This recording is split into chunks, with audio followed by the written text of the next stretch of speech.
Over Thanksgiving break, I watched a film called Some Kind of Heaven. It is about four people who live in the Villages, which is a retirement community in Florida with about 80,000 people living in it.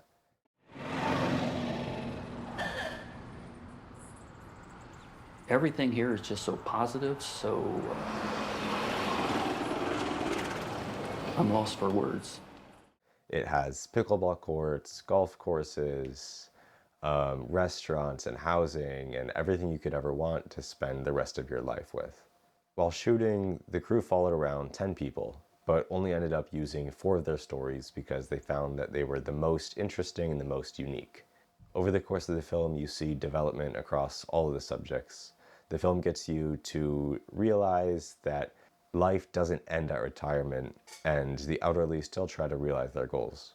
It does this by showcasing when moving to the Villages, people have high hopes and some grand expectation of a carefree way to live the rest of their life, but that isn't true for some. But enough with the story, I wanted to take some time and appreciate some of the more technical aspects of the film.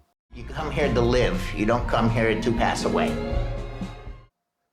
The first thing you notice about the film is its aspect ratio. It's a 4:3 compared to the standard 16:9 or 2.3-ish by 1. Old TVs had this aspect ratio, which gave the documentary more of a nostalgic feel, especially because the subjects were elderly. The effect was done by shooting in an anamorphic mode, but with a spherical lens, giving the final output of a 4:3 image. Another apparent visual is the overall color of the film. In many scenes you see a very vibrant image. This is somewhat of a representation of their environment. Everybody is happy, palm trees are swaying in the wind, people are laughing and being social. It truly is some kind of heaven. The color grading of the film took heavy inspiration from Larry Sultan and his Pictures from Home collection. Many of the shots are very similar to the images. It also seems to draw inspiration from some of Wes Anderson films in terms of color grading. Darren Aronofsky and his team used the ARRI Alexa Mini for all the shooting for the film. It has a 35mm sensor and can shoot in 4K. Using such a small camera is a major help when filming a documentary because it allows you not to impede on the subjects and produce more of a cinema verite technique and capture fly-on-the-wall moments. Paired with this camera is a well thought out set of glass. They primarily use 2 zoom lenses, a 16 to 40mm and a 30 to 76mm. They are easily interchangeable and lightweight. They also utilize the Zeiss Superspeed 35mm lens for night sequences when they needed a wide open aperture of f1.3. One other interesting thing done with this film is that it was shot purely on a tripod. No gimbal, no dolly. It allowed them to focus less on the movement of the camera and more on the movement and composition in the frame.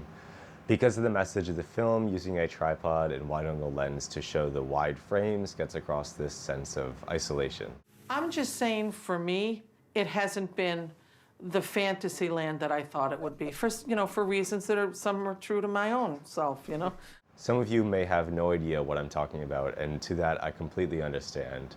All I ask is that if you have a free hour and 20 minutes over winter break, please watch it. You won't regret it. I think I'm going to have to live in the van until I find that woman that I'm looking for, and it's getting close, I think. What I'm looking for is a companion, a nice-looking lady with some money that looks good that I'd be not embarrassed to be seen on the street with.